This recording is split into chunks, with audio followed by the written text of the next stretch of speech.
Odhiambo.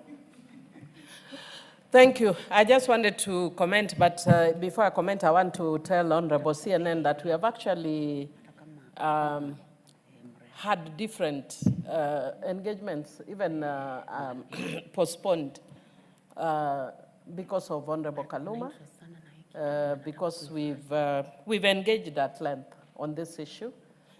Today, he had actually said because he's in Homa Bay, he's not able to come today, but he's texted me. I've tried to move his amendments even where I don't agree with, but I have not been allowed procedurally.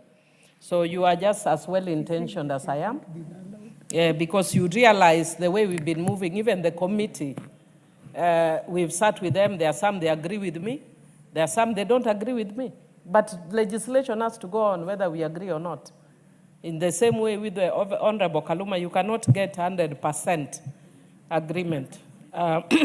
Madam Chair, I just wanted to indicate that, again, in the same manner, I agree with a lot of the issues that are proposed in Clause 30, including, for instance, the issue of where you have congenital abnormalities, all the children born out of pregnancy shall be children of the intended parent, so that you don't have people refusing children that because, these children are not born, like perfect children, then we cannot accept them. Once you go through assisted reproduction, the child becomes yours. Again, the only other challenge that I face, which I don't agree with, is the issue of the genetic link. And for me, I think it is an issue of discrimination, that if somebody has had a baby, that you'd want to differentiate between genetic link and non-genetic link. And I've given you the perfect example, that a lot of us men here, by faith, have children who we think are ours, but we don't know. I know CNN is worried and saying that I'm hard on men. I'm not hard on men. Maybe I'm actually hard on women.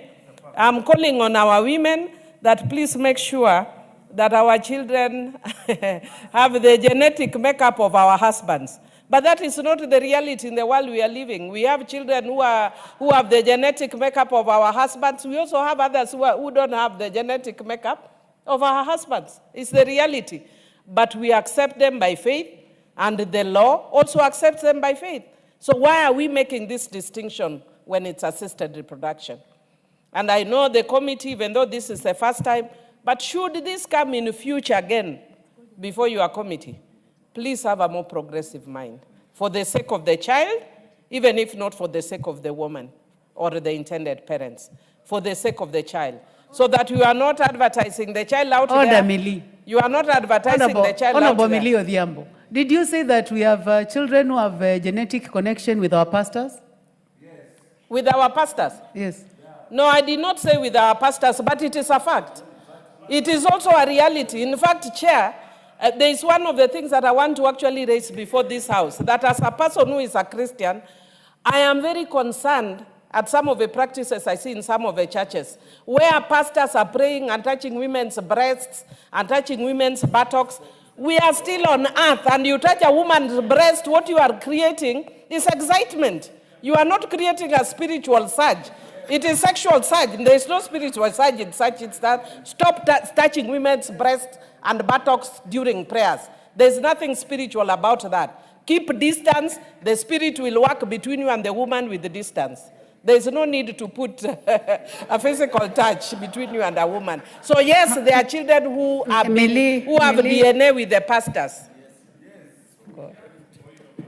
Point of information from the Honorable Dr. Pukose, the surgeon. Thank you. I just wanted to inform the Honorable Millie that Professor Jaldesa, allow me to inform the Honorable Millie. I wanted to inform the Honorable Millie that in the Sexual Offences Act Amendment Bill, touching buttocks and touching breasts is illegal. And therefore, if that bill comes to the House and it's made to be law, then I think pastors will not touch any breasts or buttocks of ladies, because that will not happen again. The Honorable Millie Odhiambo is duly informed. Now, there are other people who would like to make comments, and they have really been waiting.